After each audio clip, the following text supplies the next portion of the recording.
Vamos llegando al final. Este es el anteúltimo reporte en realidad. De vuelta, sábado.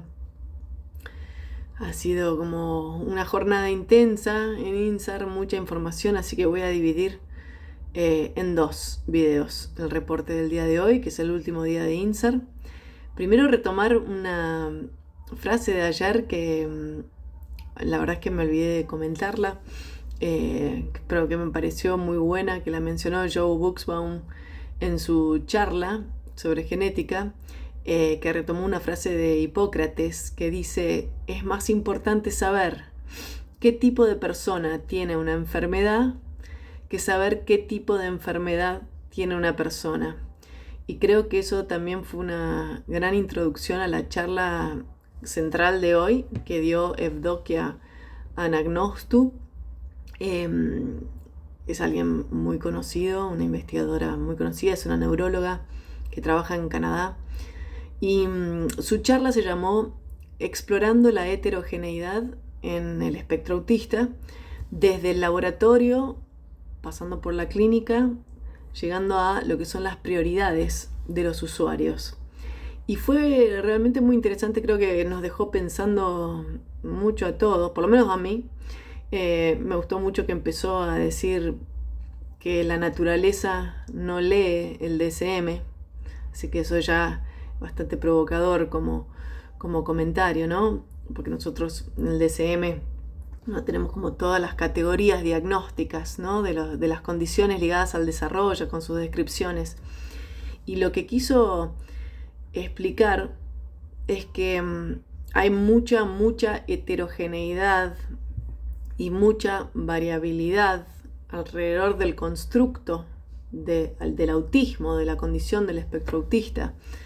Y la pregunta que se hacía Evdokia es si estas condiciones, muchas veces coocurrentes, que ocurren tanto psiquiátricas como neurológicas, ¿no? Y tenemos el ejemplo del trastorno por déficit atencional, tenemos el ejemplo del trastorno obsesivo compulsivo.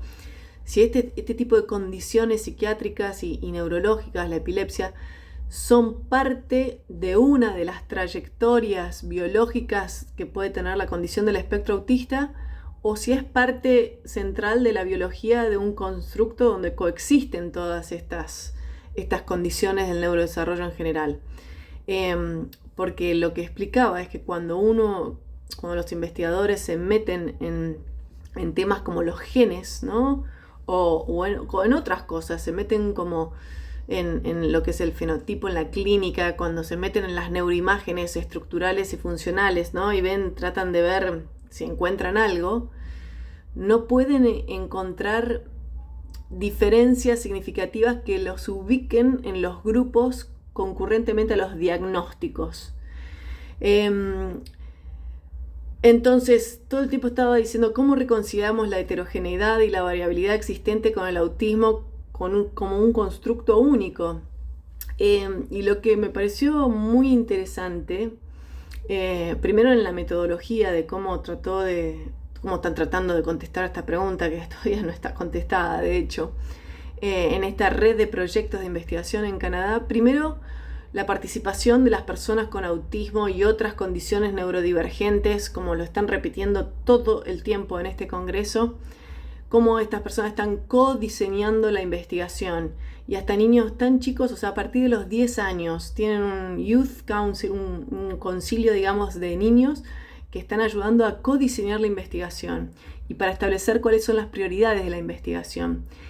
Y lo que dijo, una de las cosas interesantes, es que las prioridades, cuando llegaron al top 10, a las prioridades más importantes para este grupo como asesores y codiseñadores de la investigación, los 10 objetivos prioritarios tenían más que ver con encontrar intervenciones, por ejemplo, efectivas de la desregulación emocional o conductual, de las conductas desafiantes, de la irritabilidad, de la hiperactividad, de este tipo de cosas, y no tanto como de las características habituales de las que hablamos cuando hablamos del autismo, ¿no? O sea que las prioridades eran encontrar intervenciones efectivas para esas otras características muchas veces coocurrentes.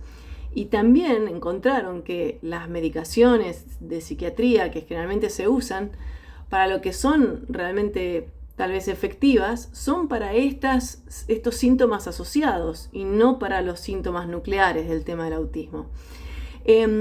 Entonces, en un resumen que hizo, lo que explicaba es que no se mapea, a ver si lo puedo decir de una manera fácil, pero no se mapea la heterogeneidad que existe en distintos ámbitos o niveles, como el genético, como en las neuroimágenes, tanto funcionales como estructurales, como en lo cognitivo, como en la clínica, etc., en las categorías diagnósticas. O sea, no existe ese mapeo de una variabilidad y heterogeneidad sobre la otra. Entonces, lo que termina diciendo es que las categorías diagnósticas no nos ayudan a clarificar, ¿sí?, la heterogeneidad que existe. Y yo creo que esto es muy importante porque siempre decimos, ¿no?, que el diagnóstico, la etiqueta diagnóstica en sí, no es lo que te dice qué es lo que tenés que hacer con esa persona, ¿no? Nosotros siempre lo decimos en la clínica, siempre lo decimos. Tiene que ver un poquito también con esto. Lo que te dice que tenés que hacer es el perfil de la persona. Y algo que un mini estudio que también hicieron ellos durante el tema de la pandemia, que me parece importante compartir también, estudiaron que los perfiles de salud mental de los niños y las niñas con autismo durante la pandemia no tuvieron que ver con los diagnósticos, ¿sí?, o de autismo o de otras condiciones del neurodesarrollo, sino que tuvieron más que ver, o sea, quienes tenían problemas de salud mental entre esos niños y niñas, más bien todos los que habían perdido acceso a la educación, o sea, que no iban más a los colegios, los que habían perdido acceso a los servicios de salud.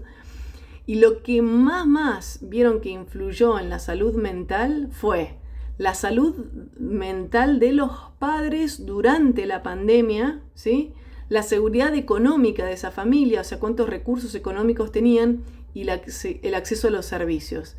Así que fíjense que no tenía tanto que ver con el diagnóstico o con el tipo de perfil, sino con temas que son más contextuales, y creo que esto es muy importante. Y por último, también mencionar, y con esto casi voy a terminar, que compararon cuando juntaron a todas las personas que opinaban sobre cuáles eran las 10 prioridades básicas de la investigación, cuáles deberían ser las 10 prioridades básicas de los investigadores, cuando compararon la lista entre Canadá y el Reino Unido, vieron que la lista de prioridades era totalmente distinto, o sea que depende del contexto donde uno está. Y creo que esto también es muy importante para pensar que en cada contexto local, por ejemplo en Argentina o en cualquier país de Latinoamérica, sería interesante hacer este trabajo con las personas que tienen condiciones del espectro autista, sus familiares, para que puedan en los contextos locales identificar cuáles son las 10 prioridades fundamentales para la investigación en el contexto local.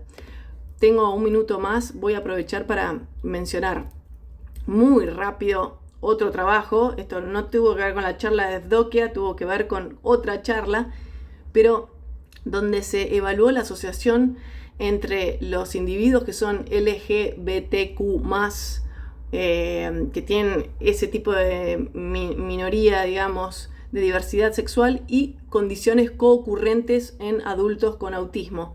Y lo que sugieren es que, se sabe esto también, que los adultos con autismo tienen tasas más altas de condiciones coocurrentes como la depresión que la población general, y que es más frecuente que se identifiquen como LGBTQ+ positivo, y potencialmente esta interseccionalidad de dos estatus minoritarios, ¿sí?, como la diversidad de identidad de género o de orientación sexual, más la neurodiversidad, genera mayores niveles de estrés. Y esto justamente están diciendo, hay que prestar atención a esto, hay que mirar esto, y hay que ofrecerles los apoyos que necesitan, todos los recursos y apoyos que necesitan las personas adultas dentro del espectro autista. Voy al otro reporte.